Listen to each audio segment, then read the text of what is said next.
Ayurveda have cure for thyroid, diabetes, BP, 8 glass of water या फिर सही मात्रा क्या है वाटर इनटेक की? क्या आयुर्वेदा के पास रियल क्योर है anxiety and depression? Kerala technique, सच में लोगों को अभी इसकी अवेयरनेस है कि Ayurvedic medicine and allopathic medicine एक साथ नहीं खा सकते। जितनी आपकी बॉडी हम मांगे की पानी आपको उतना पानी पीना है आपको, जो शहद उसको गर्म नहीं लेना है जी। लेकिन सारी बीमारियां जो पेट के द्वारा होती हैं और जिनको भी एडवर्टाइजमेंट करना है आप जाके केरला लगा दीजिए।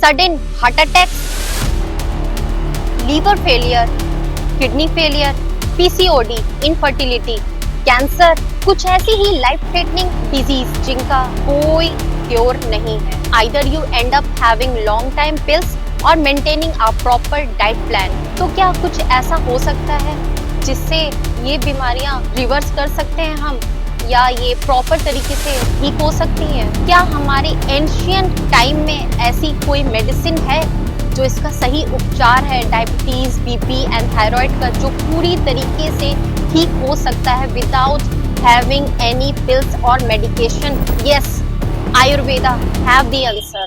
So hello, अस्सलाम वालेकुम, आदाब, नमस्ते, शास्त्रीय काल, hope all doing well. Myself Hina Hussain, Indian Senorita. Today on my show I am diving into the world of Ayurveda and help you to transform your gut health, your mental health and all the lifestyle disease that happen to take place nowadays. And I make sure you get a relief from daily medicines. So it's time to grab your favorite coffee or tea and take a deep breath before I convert you to the world of Ayurveda.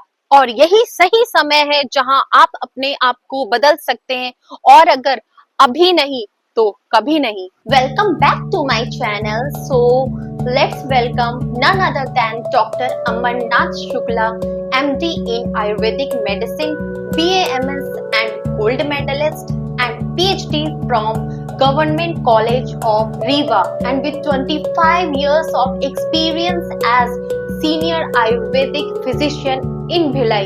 So please welcome.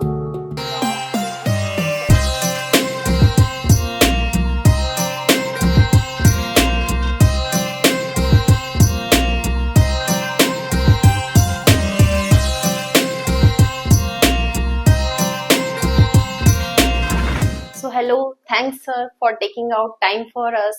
Okay ma'am. तो sir, आज आयुर्वेदा से related बहुत से हमारे questions हैं जो मैं आप तक लेकर के आई हूँ, और बहुत से ऐसे मिथ्स हैं जो अनफोल्ड करने हैं, बहुत सी ऐसे फैक्ट्स हैं जो हमें जानना है, क्योंकि आप जैसा देख सकते हैं कि अर्बन एंड एक्स्ट्रा अर्बन लोग like billionaires, millionaires are secretly turning to Ayurveda. तो मेरे कुछ सवाल हैं, तो सर शुरू करते हैं। बिल्कुल मैम। तो सर, मेरा पहला सवाल है, क्या Ayurveda have cure for lifestyle disease like thyroid, diabetes, BP? क्या रिवर्स कर सकता है आयुर्वेदा? देखिए मैम, जब भी हम आयुर्वेद की बात करते हैं तो आयुर्वेदा मीन्स है कि जिसके अंदर हमें स्पान ऑफ लाइफ, मतलब इसके अंदर हम अपने लाइफ के बारे में ऐसा एक विज्ञान, ऐसा एक साइंस जिसके बारे में हम लाइफ के स्पान को जान सकें। मतलब कोई ये चिकित्सा पद्धति नहीं है, एक जीवन पद्धति है। मतलब ऐसा अगर मानिए, जैसे कि हम सोचते हैं कि आयुर्वेदिक एक चिकित्सा पद्धति है, एलोपैथी की चिकित्सा पद्धति है, होम्योपैथी की चिकित्सा पद्धति है। आयुर्वेद कोई चिकित्सा पद्धति नहीं है, जीवन पद्धति है कि जो हमको जीवन जीना सिखाता है कि हमें रात्रिचर्या हमारी कैसी होनी चाहिए, दिनचर्या हमारी कैसी होनी चाहिए, जिससे हम बीमारियों से बचें। मतलब जो आयुर्वेद का मेन उद्देश्य है वो है क्या है, प्रिवेंटिव हेल्थ। मतलब आयुर्वेद कहता है स्वस्थ स्वास्थ्य रक्षणम आतुरस्य विकार प्रशमनम च। तो इसके अंदर दो चीजें हैं, स्वस्थ स्वास्थ्य रक्षणम मतलब स्वस्थ व्यक्ति के स्वास्थ्य की रक्षा की जाए, आतुरस्य विकार प्रशमनम च मतलब जो बीमार व्यक्ति हैं उनकी हम रक्षा करें। हमारा जो पहला उद्देश्य है क्या है कि हम प्रिवेंशन करें बीमारी का। जो हम आजकल देख रहे हैं कि जो लाइफ स्टाइल डिसऑर्डर्स बढ़ रहे हैं, निश्चित रूप से हम आयुर्वेद के माध्यम से उनको रोक सकते हैं। जी। तो क्या रिवर्स हो सकती है हमारी ये बीमारी, ऐसा क्योर है जी। आयुर्वेद के पास? हम देखिए, जैसे कि हम किसी पर्टिकुलर बीमारी की बात करें कि रिवर्स हो सकती है नहीं रिवर्स हो सकती, डायबिटीज की बात ले लेते हैं, ये मधुमेह है, तो ऐसा माना जा सकता है कि क्या बोलते हैं, मॉडर्न साइंस कहता था पहले कि नहीं, इसको रिवर्स नहीं, इसको हम ठीक नहीं कर सकते, धीरे धीरे लाइफ लॉन्ग मेडिसिन लाइफ चलती लाइन हैं। मेडिसिन खानी है ना, ऐसा माना जाता था पहले कि इंसुलिन डिफिशिएंसी के कारण डायबिटीज होता है। जी। फिर 98 होते होते एक गैरी सर करके एक साइंटिस्ट आए, तो उन्होंने बताया कि इंसुलिन रेजिस्टेंस नाम की एक बीमारी होती है कि जहाँ इंसुलिन की हमें डिफिशिएंसी नहीं होती, बहुत सारे पेशेंट में इंसुलिन ज्यादा पाया गया है, जी जी। तो बॉडी के अंदर इंसुलिन का रेजिस्टेंस हो रहा है। क्या ये जेनेटिक होता है? निश्चित रूप से हमारे आयुर्वेद में भी कहा गया है कि दो प्रमेह, जैसे डायबिटीज की बात कर रहे हैं पर्टिकुलर नाम का, तो उसमें लिखा है कि दो प्रमेह भवत, दो प्रकार के प्रमेह मतलब डायबिटीज होते हैं। जी सहजो अपथ्य निमित्तजा, सहजो जी। मतलब जो सहज होता है, जी सहजो मातृ पितृ बीज दोषकृत, तो सहज वो है जो माता पिता की बीज दृष्टि से होता है, जी तब स्पर्म में कोई दिक्कत हो, जी ओवम में कोई दिक्कत हो, जी फर्टिलाइजेशन में कोई जी दिक्कत हो, तो उससे हमें कंजेनाइटल मिलता है। जी। तो निश्चित रूप से ये भी हो सकता है। और अपथ्य निमित्तज मतलब जब हम खाना पीना खाते हैं, आहार विहार जब ऐसा करते हैं, उससे भी हमें बीमारी हो सकती है। तो मेरा जो दूसरा सवाल है वो मेरा भी है और मेरे फ्रेंड्स का भी है, जी और आई थिंक बहुत लोगों का होगा। कुछ टाइम पहले ही मैंने इसको डिस्कवर किया, जी ma'am. Difference between homeopathy and Ayurvedic. एक बहुत ही कॉमन क्वेश्चन है ये, कि बहुत सारे लोगों को लगता है कि होम्योपैथी और आयुर्वेद तो एक ही हैं, जी जी तो क्यों ना हम आयुर्वेद खा लें, एक होम्योपैथी खा लें, एक कोई भी एक चीज ले लें। जो आयुर्वेद है, जो उसके जो मोलिकुल्स हैं, जड़ी बूटियां और रस भस्मों पे काम करती हैं, जी वैसे ही जो होम्योपैथी है वो एक जर्मन रेमेडीज है, डॉक्टर हेनीमैन द्वारा, जो कि एलोपैथी चिकित्सक थे, जी उनके द्वारा जर्मनी में इन्वेंट किया गया। उसमें जहां तक मैं जानता हूँ कि होम्योपैथी की जो मेडिसिन है वो एक्वस एक्सट्रैक्ट या कि एल्कोहलिक एक्सट्रैक्ट में जी। पोटेंशियलाइज करके बनाई जाती है। तो ओके दोनों में बेसिक डिफरेंस है कि हम जड़ी बूटी ओके यूज करते हैं, वहां पर ओके वो उसके एक्सट्रैक्ट निकाल करके उसको अल्कोहल ओके से या कि एक्वस ओके एक्सट्रैक्ट मिला करके ओके पोटेंशियल से बनाई जाती है। ओके ये दोनों का बेसिक डिफरेंस है। जी ओके। मैम। तो फाइनली आज ये ट्रूथ रिवील हो गया होगा कि difference between Ayurvedic and homeopathy आपको क्लियर पता चल गया होगा। सो मेरा जो तीसरा सवाल है वो होगा रिलेटेड टू गट हेल्थ। जी मैम। जो कहते हैं gut health is the second brain जी which controls our body inner system also, metabolism, our mental state also, weight loss, weight gain, सब कुछ डिपेंड करता है गट हेल्थ में। जी मैम। तो आयुर्वेदा क्या कहता है गट हेल्थ के बारे में? मैम आयुर्वेदा तो मूलतः अग्नि की चिकित्सा करता है। अग्नि चिकित्सा मतलब जो हमारी पांच अग्नि है, धातु अग्नि है, मतलब आयुर्वेद की चिकित्सा का मतलब ही अग्नि चिकित्सा है। एक तरह देखा जाए, काय चिकित्सा बोलते हैं, काय से अग्नि, मतलब जो शरीर है वो अग्नि है। जी लेकिन सारी बीमारियां जो पेट के द्वारा होती हैं, जी हमारे शास्त्रों में लिखा गया है कि जो सभी प्रकार की बीमारियों का जो जन्म है, सूत्रम उदराणीचा, उदर है, उदर से ही सारी बीमारियां उत्पन्न होती हैं। जी तो कहीं न कहीं जब भी किसी भी बीमारी की या किसी भी डिसीज की हम चिकित्सा करते हैं, तो निश्चित रूप से हमारे टारगेट में पहला गट रहता है कि हम गट को ही अपने कंसंट्रेशन में रख करके, ध्यान में रख के चिकित्सा करते हैं। जी। तो मेरा जो दूसरा सवाल होगा वो ये होगा कि बहुत लोगों को अवेयरनेस है इस चीज की और बहुत लोगों को नहीं है, जी और हर एज ग्रुप इससे ग्रसित है, जी और वो है एंजाइटी, जी स्ट्रेस एंड डिप्रेशन। जी तो क्या आयुर्वेदा के पास इसका रियल क्योर है to treat stress, anxiety and depression? जी मैम। बहुत सी सामान्य सी बात है ये, कि जब भी हमको कोई बीमारी होती है या कि हमें शारीरिक बीमारी कोई भी होती है, तो हम डॉक्टर के पास चले जाते हैं। बुखार आया, हम डॉक्टर के पास चले गए, हमें चोट लगी, हम डॉक्टर के पास चले गए। लेकिन दुर्भाग्यजनक ये है कि हमें मन की कोई बीमारी हुई यदि, तो हम डॉक्टर के पास नहीं जाते, क्योंकि हमें अभी हमारी टेंडेंसी ऐसी नहीं है कि हमारे समाज में इतना इसका प्रचार नहीं हुआ मानसिक बीमारियों का कि हम उसको डॉक्टर के पास लेके जाएं। तो बिल्कुल कहीं न कहीं हम उसको अनएक्सप्लोर्ड रहती हैं। तो हमें एक बहुत सामान्य रूप से मानना चाहिए कि जिस प्रकार से हमारा शरीर बीमार होता है, जी उसी प्रकार से मन भी बीमार होता है। बिल्कुल तो जैसी चिकित्सा हमारे शरीर की है, वैसी मानसिक चिकित्साएं भी हैं। बिल्कुल तो निश्चित हमारे पास बहुत सारे मरीज आते हैं एंजाइटी डिप्रेशन के। जैसे हम बुखार ठीक करते हैं, किसी को बुखार हुआ तो हमने उसको 3 दिन 4 दिन में ठीक कर दिया, वैसे बहुत सारे मनोरोग ऐसे हैं कि जो हम 3 से 4 दिन में ठीक कर सकते हैं। लेकिन उसके लिए एक जागरूकता की आवश्यकता है कि लोग समझें कि हाँ, मन भी बीमार होता है। जैसे हमारा शरीर बीमार होता है, उसी प्रकार से हमारा मन भी बीमार होता है। तो हम जी शरीर चिकित्सा के लिए डॉक्टर के पास जाते हैं, निश्चित रूप से मन की चिकित्सा के लिए डॉक्टर के पास जाएं। बिल्कुल। और आयुर्वेद तो हमारा संपूर्ण विज्ञान है, शरीर की चिकित्सा भी करता है, मन की चिकित्सा भी करता है। तो बेसिकली आयुर्वेदा कंप्लीटली क्योर कर सकता है अगर हम इसका पूरा ट्रीटमेंट लें। एग्जैक्टली मैम, आयुर्वेदा ट्रीटमेंट से हम ठीक हो सकते हैं यदि हम उसको अच्छी तरीके से और सही समय में जो बीमारी की जो स्टेजेस होती हैं आयुर्वेद के अंदर भी, मतलब ऐसा नहीं है कि कोई भी बीमारी आ जाए तो हम उसको ठीक कर देंगे। बीमारी की साध्य अवस्था में है और बीमारी की असाध्य अवस्था होती है। अगर साध्य अवस्था में आएगा मरीज तो निश्चित रूप से ठीक कर सकते हैं। बहुत बार रोगी असाध्य अवस्था में आते हैं। मतलब हमें जानना होगा कि जो आयुर्वेदा भी एक लॉजिकल साइंस है। जी मोस्टली लोग क्या समझते हैं, उसको मेडिकल साइंस समझते हैं जी कि लास्ट कैंसर का लास्ट स्टेज है, डॉक्टर साहब चमत्कार कर दीजिए, मैजिक जी कर दीजिए। तो एक लॉजिकल साइंस है, जी लॉजिक से ही हम ठीक कर सकते हैं इसे, कोई जी मेडिकल साइंस नहीं है ये। जी जब एक लॉजिकल साइंस है, जैसा साइंस होता है उसी प्रकार से अगर कोई सामान्य अवस्था में मतलब चिकित्सा करने वाली स्टेज में आएगा, साध्य अवस्था में आएगा, याप्य अवस्था में आएगा, हम उसे ठीक कर पाएंगे। तो sir next question would be okay ma'am. कि हमारा जो आजकल ये ट्रेंड चल रहा है हाँ। केरला टेक्निक्स जी हीलिंग, हाँ तो बहुत लोगों के दिमाग पे जैसे आपने देखा होगा सलोन्स हो या किसी भी आजकल किसी चीज को मतलब अगर आपको मार्केटिंग करना है तो आपने Kerala techniques, Kerala detox and Kerala healing का टैग लगा दिया है। तो क्या पंचकर्मा केरला टेक्निक, क्या सच में लोगों को अभी इसकी अवेयरनेस है? आयुर्वेदा में पंचकर्मा क्या है? मैम, जैसे कि आपने बिल्कुल सही प्रश्न किया कि लोगों के अंदर मन की भावना हो गई है और जिनको भी एडवर्टाइजमेंट करना है नाम के आगे केरला लगा देते हैं। लोग जी। सोचते हैं केरला आ गया मतलब बिल्कुल सही आयुर्वेद मिल गया हमें। जी तो ऐसी कोई बात नहीं है। बेसिकली केरली जो पंचकर्म है, केरली पंचकर्म में मूलतः वो पूर्व कर्म किए जाते हैं। हम पंचकर्मा की बात करें तो पंचकर्मा में 5 कर्म होते हैं: भवन, विरेचन, बस्ती, नश्य और रक्तमोक्षण। जैसे कोई सर्जरी हुई, pre operative procedure, post operative, operative procedure, जी ऐसे पंचकर्मा भी होता है। इसमें प्री ऑपरेटिव होते हैं, फिर पोस्ट ऑपरेटिव होते हैं। तो ओके बेसिकली जो केरली पंचकर्मा है उसमें मसाज वगैरह ज्यादा, मसाजम, लेपम, धारा, इस प्रकार की चिकित्साएं ज्यादा होती हैं। बाकी हमारा जो नॉर्थ का ट्रीटमेंट है वो मोस्टली जो बेसिक पंचकर्मा है, जो वमन है, विरेचन है, डिटॉक्स थेरेपीज है। तो ऐसा कुछ नहीं है कि केवल केरला में ही जो पंचकर्म की थेरेपीज होती हैं, वो हमारे नॉर्थ में भी होती हैं थेरेपी।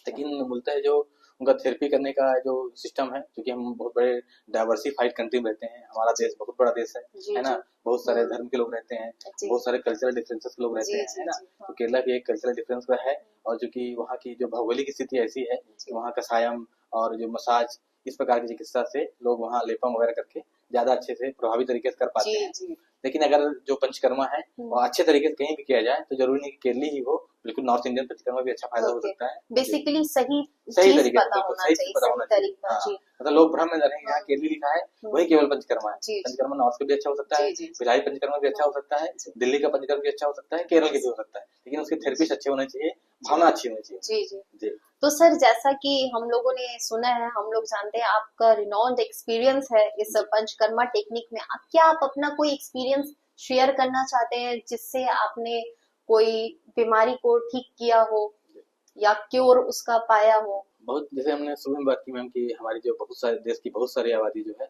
आजकल जो नॉन कम्युनिकेबल डिसीजेज हैं उसमें बढ़ती जा रही है। हमारा जो देश का बहुत बड़ा बर्डन है लाइफ स्टाइल डिसऑर्डर की हो जा रहा है।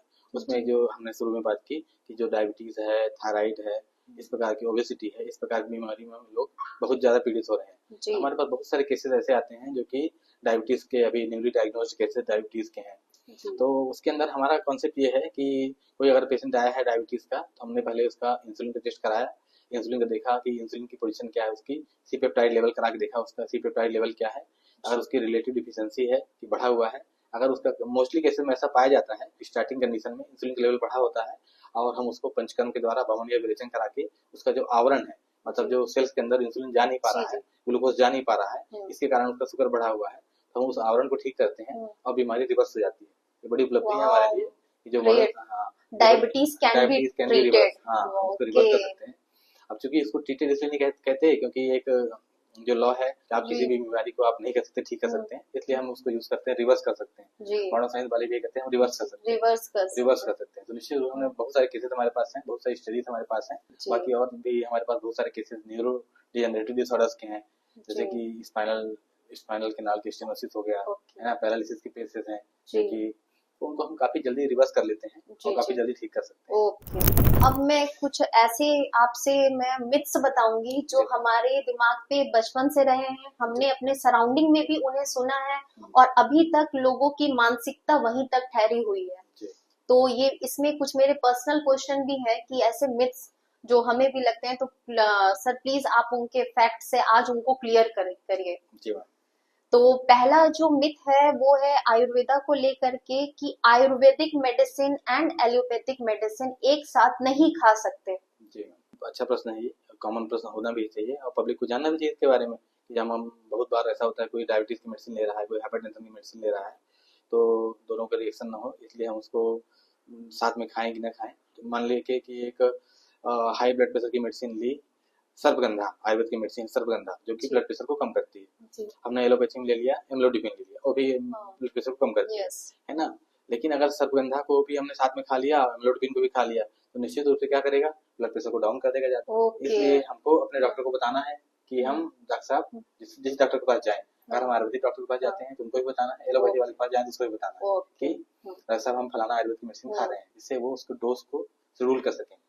और बाकी हर जो भी ड्रग्स होती हैं उनके इंटरेक्शंस भी होते हैं, तो मेरी सलाह ये रहती है कि दोनों मेडिसिन जो है उसमें प्रॉपर डिफरेंस रहना चाहिए, जिससे आपस में एलर्जी ना पैदा करे, दोनों के आपस में इंटरेक्शन ना हो। तो अगर आयुर्वेदिक मेडिसिन खा रहे हैं तो कम से कम आधा घंटा उसके पहले या बाद में एलोपैथी मेडिसिन ना खाएं या उसके बाद में खाएं, साथ में खाना उचित नहीं है क्योंकि उनके इंटरेक्शन हो सकते हैं, एलर्जी हो सकती है। इसलिए अपने डॉक्टर की सलाह से, और अगर कोई मेडिसिन आयुर्वेद की ले रहा है या एलोपैथी की ले रहा है तो निश्चित रूप से कई बार लोग संकोच कर जाते हैं कि अगर मैं बताऊंगा कि एलोपैथी दवाई खा रहा हूँ तो डॉक्टर साहब नाराज हो जाएंगे, या किसी एलोपैथी डॉक्टर को बताऊंगा कि मैं आयुर्वेदिक डॉक्टर खाऊंगा तो दवाई खा रहा हूँ तो नाराज हो जाएंगे, इसलिए वो लोग मन की बात बताते नहीं है और दोनों मेडिसिन साथ में चलने देते हैं। तो निश्चित रूप से हमें अपने डॉक्टर को ये बात बतानी होगी कि हम ये दवाई खाते हैं, जिससे वो अकॉर्डिंगली डोज को दे सकें। ओके, तो जो मेरा दूसरा सवाल है वो ये होगा कि chronic disease, life threatening disease Ayurveda से ट्रीट करने में बहुत समय लग जाता है और कई बार ऐसा होता है कि वो कारगर नहीं होती है क्योंकि उसका टाइम ड्यूरेशन बहुत ज्यादा होता है आयुर्वेदिक मेडिसिन का। तो how far it is true? ये एक सामान्य धारणा है कि जो आयुर्वेदिक दवाइयाँ, जोक्स में भी बहुत सारा हमने देखा है, बहुत बड़े जोक्स आते हैं कि जो आयुर्वेदिक डॉक्टर हैं, आयुर्वेदिक दवाइयाँ हैं जो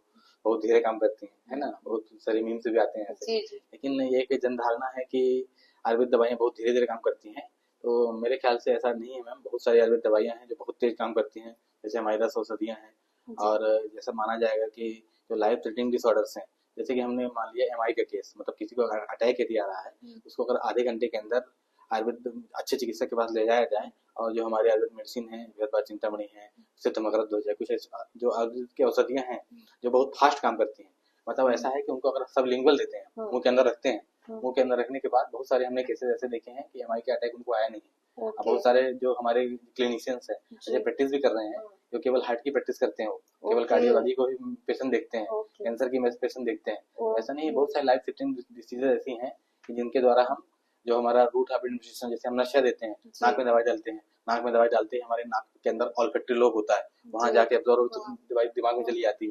बहुत सारी मेडिसिन ऐसी हैं, अग्निकर्मा है ना, पेन में हम तुरंत अग्निकर्मा करते हैं और तुरंत ठीक हो जाता है। मतलब हमने बहुत बार ऐसा देखा है कि पेशेंट लगड़ाते हुए आया है ना, उसको कैलकुलर डिस्पर है, पैर चल नहीं पा रहा है, हमने अग्निकर्मा किया, अब दौड़ के जाओ आराम से। तो ऐसे भी चीजें हैं आयुर्वेद के अंदर। और चूंकि कालांतर में बहुत सारे समय के कारण हमारी जो कुछ मेडिसिन है लुप्त हो गई, जैसे कि हमारी जो मॉर्फिन वाली चीजें हैं, अफीम वाली चीजें हैं, वो लीगलाइज नहीं रह गई धीरे धीरे।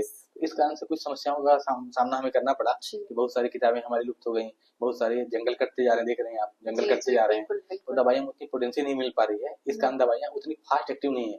लेकिन अगर ये कहा जाए कि आयुर्वेद की दवाइयाँ बहुत धीरे काम करती हैं, और ऐसा बिल्कुल सही नहीं है। आयुर्वेद की दवाइयाँ बहुत अच्छा काम करती हैं, क्योंकि कई बार ऐसी बीमारियां हैं, जैसे किसी घुटने की बीमारी है, तो आयुर्वेद के सिम्टम ठीक नहीं करता, वो बीमारी ठीक करता है। आपको यदि बीमारी ठीक करना है तो टाइम लगेगा। यदि आप चाहते हैं कि सिम्टम में आराम मिल जाए, आज अपन दवाई खाएं, दर्द ठीक हो जाए, आज कल से फिर दर्द हो जाए। Basically modern science believe in जो सिम्टम्स आ रहे हैं उस पे वर्क कर रहा है। इंटरनल क्या प्रॉब्लम है, किस वजह से हो रहा है, उस पे जाना नहीं चाहते। हमको सिम्टम में, और पब्लिक भी चाहती है जल्दी जल्दी तुरंत आराम मिल जाए आज, क्योंकि हमारे बॉडी कितना डैमेज हो रहा है, हमारी बॉडी कितना नुकसान हो रहा है, तो ये सब चीजें नहीं देखते हैं अगर, तो इसलिए लोग ऐसा सोचते हैं कि आयुर्वेद दवाइयाँ धीरे काम करती हैं। लेकिन बहुत सारी बीमारियों में बुखार है, बहुत सारी चीजें ऐसी हैं जिसमें आयुर्वेद दवाइयाँ काफी तेजी से काम करती हैं।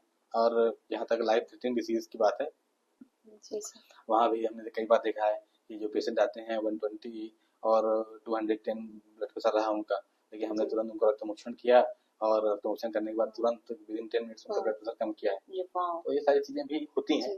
तो जैसा आपने सुना कि Ayurveda have a fast cure, okay, Ayurveda में फास्ट क्योर अब अवेलेबल है और हमेशा से था, तो ये एक मिथ है कि वो बहुत स्लो प्रोसेस करेगा। तो सर एक अब जो मैं क्वेश्चन करने वाली हूँ वो बेसिक क्वेश्चन है फ्रॉम आवर लाइफस्टाइल, बट उसकी जो डिस्कवर हुआ है वो आयुर्वेद से हुआ है। 8 ग्लास ऑफ वाटर का क्या कॉन्सेप्ट है? 8 ग्लास ऑफ वाटर या फिर सही मात्रा क्या है वाटर इनटेक की हमारी बॉडी पे? ये भी आपने बहुत अच्छा क्वेश्चन किया मैम। आजकल बहुत ही कॉमन वो चल रहा है कि जितने ज्यादा से ज्यादा पानी पी सकते हो पियो। हमने देखा है कि बोलते हैं सुबह उठते ही 1 लोटा पानी पीना चाहिए, है ना। आप खुद सोचिए कि हमारा जो बॉडी का है एक अंग है अग्नाशय, मतलब जो अग्नि का स्थान है ना, अग्नि का स्थान अग्नाशय। अग्नाशय मतलब पेंक्रियास, उसको मॉडर्न में अग्नाशय को पेंक्रियास बोलते हैं। मतलब सुबह सुबह अगर आप पानी डाल देंगे अग्नाशय में, अग्नि के स्थान अग्नि में पानी डालेंगे तो क्या हो जाएगा? अग्नि बुझ जाएगी। ये कॉमन हम सब जानते हैं, एक नॉर्मल बच्चा भी जानता है। आग में अगर पानी को डाल दिया जाए तो आग बुझ जाएगी। अगर किसी व्यक्ति को प्यास नहीं लगी है, हमने सुबह उसको 1 लोटा पानी पिला दिया तो क्या हो जाएगा? उसकी अग्नि बुझ जाएगी धीरे धीरे, है ना। हमारे जो आयुर्वेद के शास्त्र हैं, हमारे जो लिटरेचर्स हैं, हमारी जो संहिताएं हैं, उनमें बहुत सारी बीमारियां ऐसी लिखी गई हैं जिसमें कहा गया है बहुत सारा पानी नहीं पीना है। तो हमारा थिंकिंग ये है कि बॉडी अपने आप डिमांड करती है आपको कितना पानी पीना है, अपने आप डिमांड करेगी बॉडी, आपको बोलेगी आप पानी पियो आप। तो जिसको जितनी प्यास लगती है, जिसकी जैसी प्रकृति है उतना पानी पिए। वो किसी पर्टिकुलर के लिए हम डिसाइड नहीं कर सकते कि आप 1 ग्लास वाटर पियो। जितनी आपकी बॉडी अब मांगेगी पानी आपको, उतना पानी पीना है आपको। तो good amount of water intake क्या है?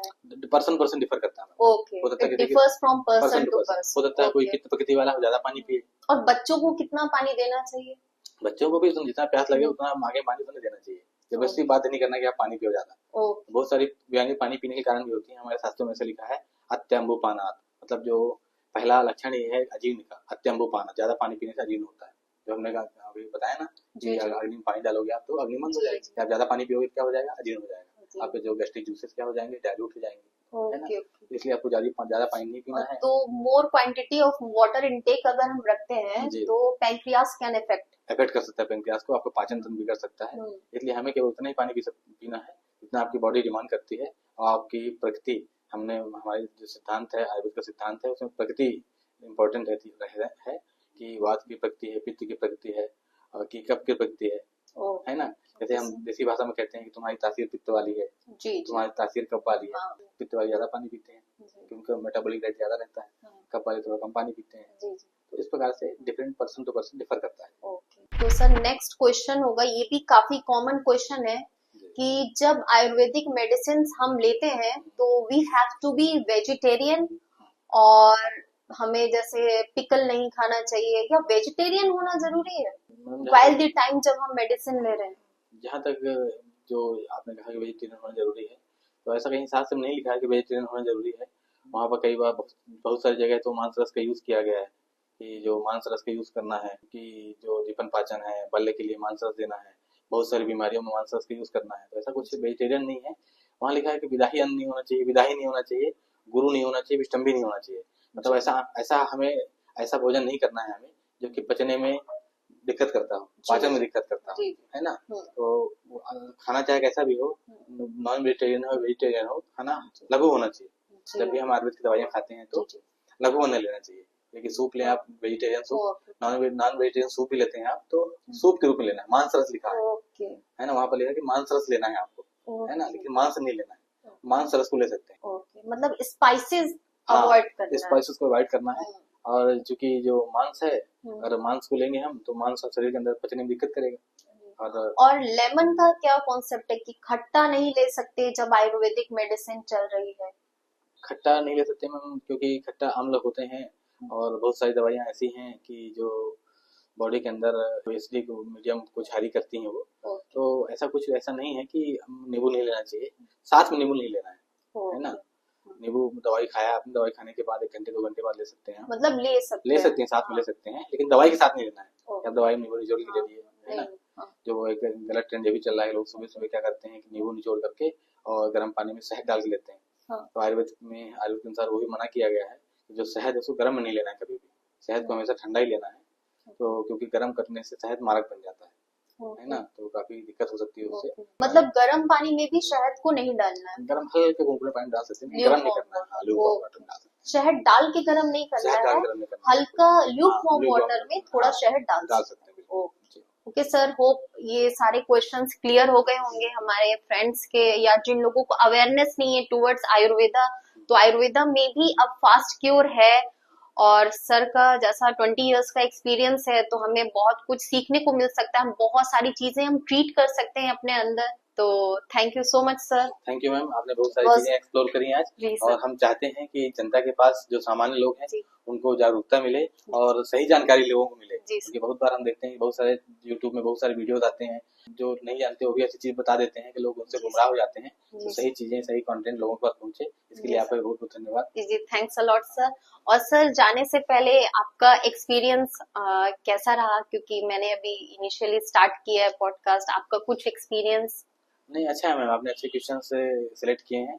और जो पब्लिक के क्वेश्चन होने चाहिए, हम जो हमारा जो मतलब कोई भी ब्रॉडकास्टर है उसका उद्देश्य ये होना चाहिए जी कि अपने क्वेश्चन न लाए, वो पब्लिक के क्वेश्चन जो पब्लिक सोचती जी है जी जी, उसमें बिल्कुल। काफी हद तक सफल रही हैं आप। आपने जो भी क्वेश्चन किए हैं वो एक जनरल पब्लिक के क्वेश्चन है जी और सर। निश्चित रूप से पब्लिक को इसको फायदा होगा जो भी सुनेंगे जी इसको। तो मेरी शुभकामनाएं आपको। जी sir, thank you so much sir. Okay, thank you. So it's time to trust your hands to the capable hand of the doctor and have your treatment here. So highly recommended it. The Dr. Amarnath Shukla must visit if you are in Bhilai, and can also take appointment in from Pan India and real technique of Kerala Panchakarma और भी many more. आप यहाँ पर appointment ले सकते हो। सो मेरा जो उद्देश्य है कि आप सही जगह जाएं, आप हेल्थ एंड वेलनेस से रिलेटेड चीजें डिस्कवर करें और सही डॉक्टर चुनें अपने लिए। Thank you. So thanks for watching.